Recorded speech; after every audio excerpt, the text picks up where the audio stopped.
This video is all about nice film characters that actually, when you look at them a little bit deeper, you have to ask yourself, are they the villain? Now this is actually part 2. After I did part 1, someone sent me this on Twitter, a great example of what this video is all about. Ariel. All I know is Ariel wasn't forced to sign shit. In fact, Ursula was perfectly clear on the terms of service. She even sang a song about it. So after her thirsty ass crashes a wedding, she has her friends run to Daddy and has Ursula killed to avoid payment and to steal an almost married man. Fair points. If you ask me, this home-wrecking Jezebel and the whole goddamn family needs to be locked up as accessories to murder. Flounder and Sebastian's asses too. Hashtag justice for Elsa. So there you have it. A prime example of a good film character that could very easily be looked at as a bad film character. Another example for you is Willy Wonka from Charlie and the Chocolate Factory. I mean, for starters, children die in his care. He's blocking all the chocolate. Well, what happens now, eh? Oh, the pressure will get him out. Terrific pressure is building up behind the blockage. Well, yeah, What do you think so? I wonder how long it's going to take him to push through.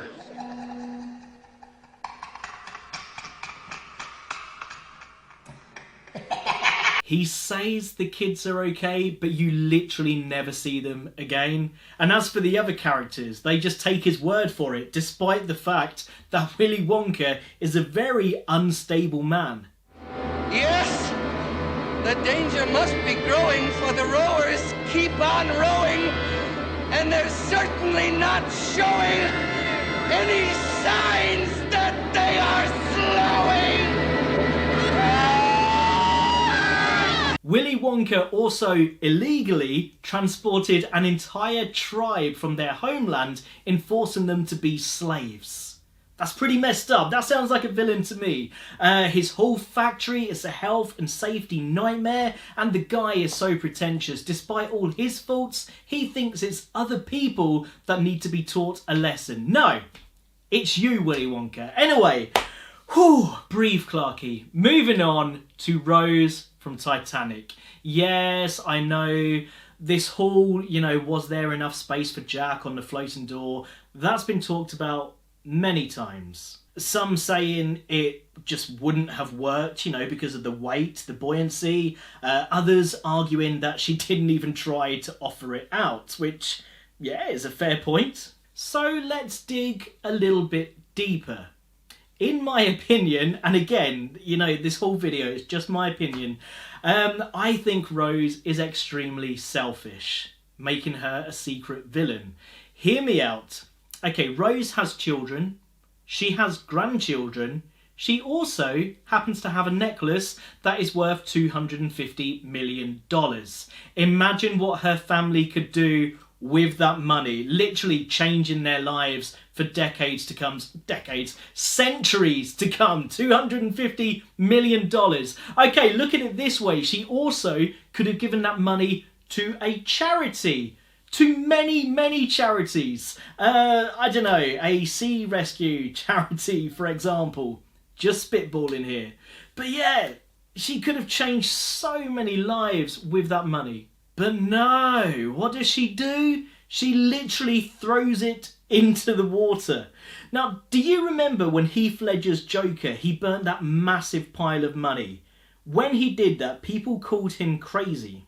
But when Rose pretty much does the same thing, it's sweet, it's romantic. No, it's not. It's really selfish. Anyway, swiftly moving on, another villainous good guy is Morpheus in The Matrix. And I know, I can feel that I've lost a few of you with this one, but again, hear me out.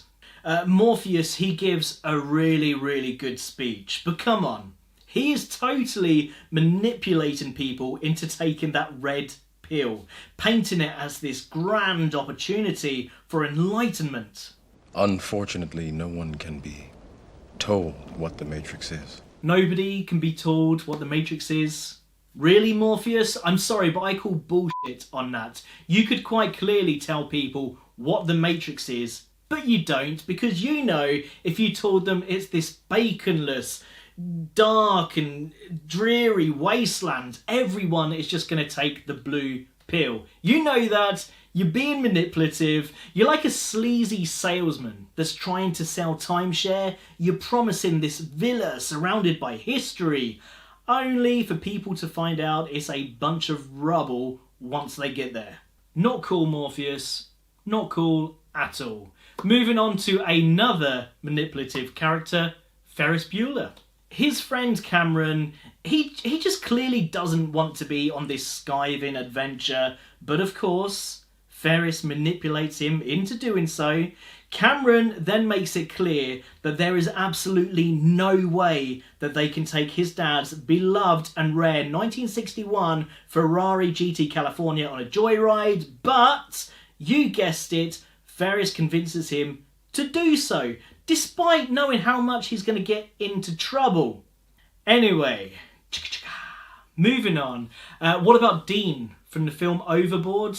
Now, this is a film that I watched so many times as a kid. Absolutely loved it, but watching it recently through adult eyes, it doesn't quite sit right. If you haven't seen it before, the film is about a rich woman named Joanna who is in an accident that gives her amnesia. Dean is a man who was working on her boat when it happened. So what does he do?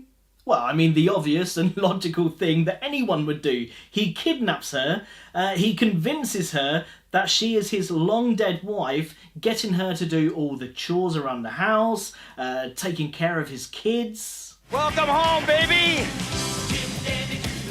Whoa! Hey, look who's home!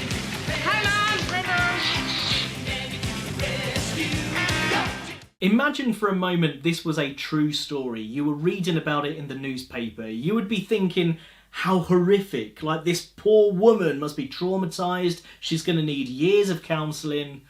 But I don't know, in film form, it's okay.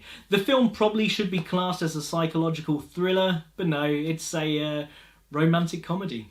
They even remade it as well in 2018, only this time the genders were swapped around, because apparently that makes the concept less creepy.